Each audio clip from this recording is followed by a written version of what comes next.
We've been talking a lot about the high-end bills, the LT 8 speeds, 500 plus horsepower LS3s, but I'm back in a 2009 or 10 LMG 5.3 build.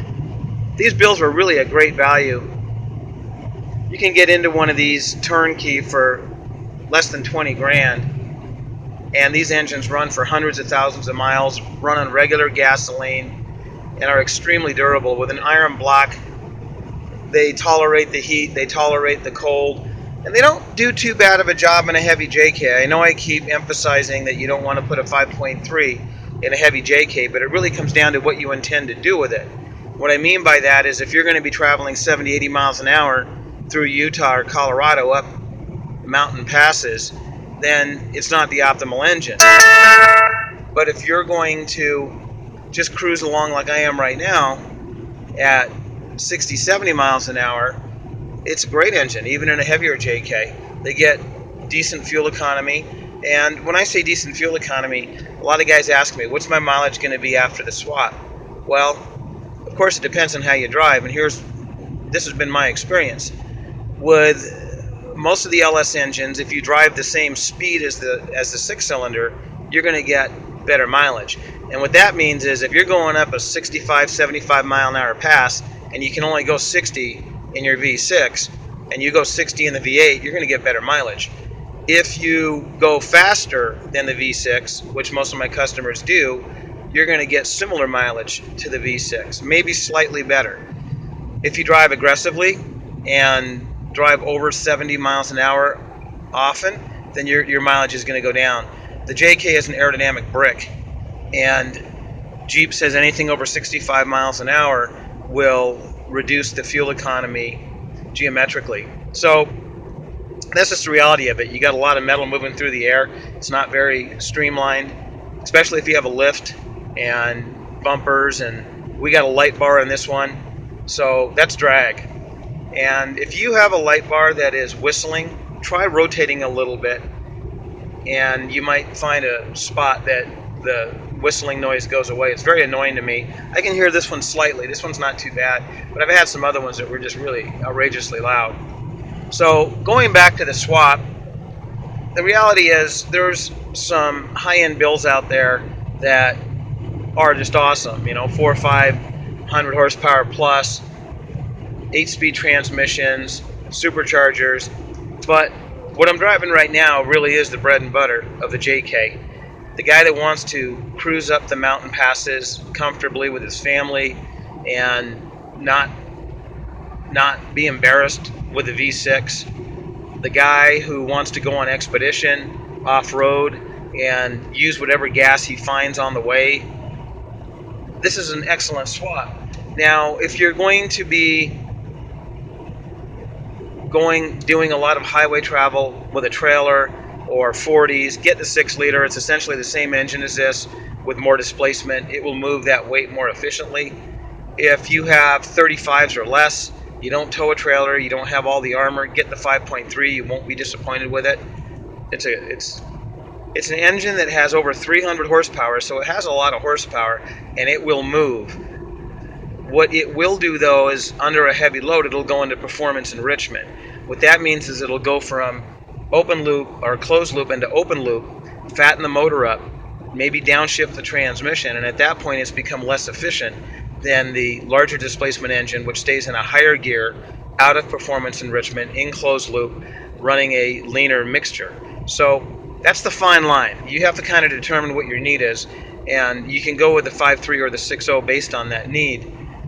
If you are in California or in a state, Colorado, New York, Massachusetts, where the inspection process is going to need proof of origin for the engine, then the 5.3 is going to be your choice over the 6.0, or even the 6.2 over the 6.0.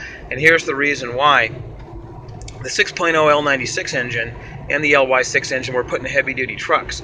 According to the US EPA, which all the states are governed by, you must put an engine in from the same or a lighter gross vehicle weight category. So, since the 6.0 is from a 3/4 1-ton truck that's 8,001 pounds or above, it's technically not compliant by the US EPA in a JK. So a half-ton SUV truck engine would be.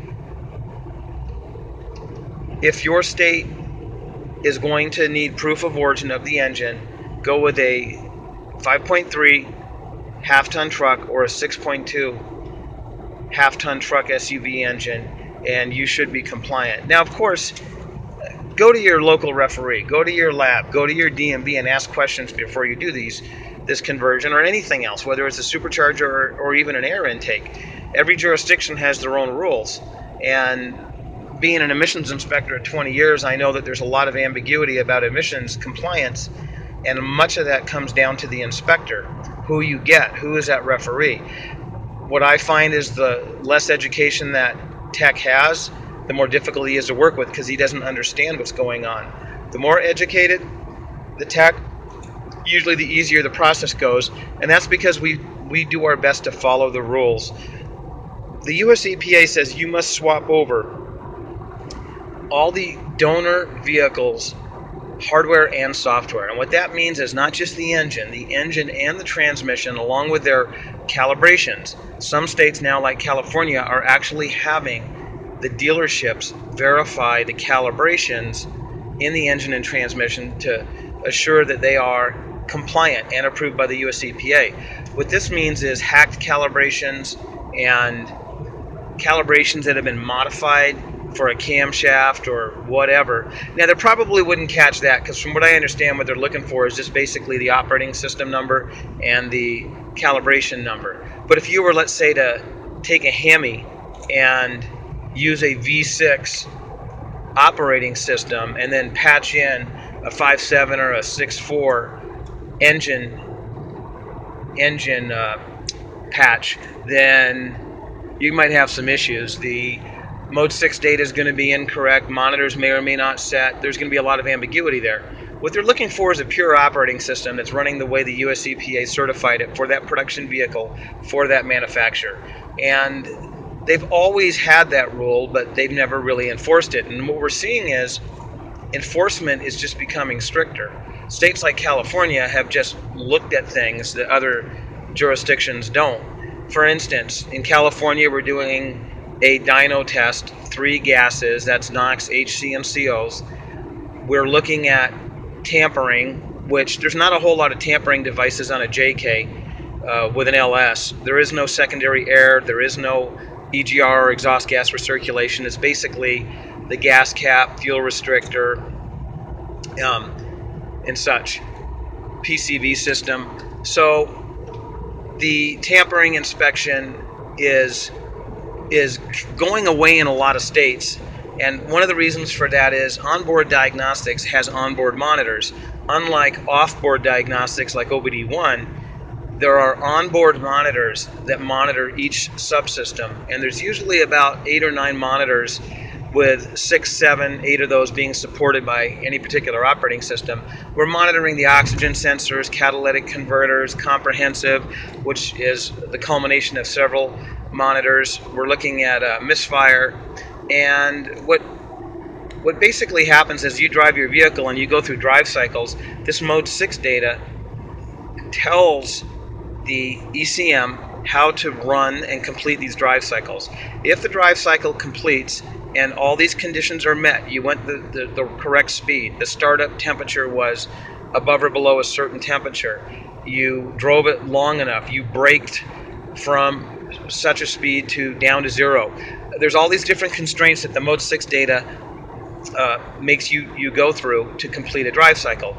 And several drive cycles are required, and that means you need to turn the vehicle off. Sometimes there's a 17-hour separation between drive cycles so the engine can cool off. The key on temps for the intake temp and air intake temp and coolant temp must be within, let's say, 11 degrees of each other. There's all these qualifiers, and when they're all met and you complete that drive cycle, that monitor will complete. And once it completes, then there is a high confidence that that system is working properly, and there's no reason to test it off board. Now, California does do the functional testing because onboard monitoring can't, in general, catch everything. So if somebody went out and bought a set of headers and fooled the O2 sensors, or let's say turned off the monitors, which a lot of guys got in trouble for, then the standard test may not catch that.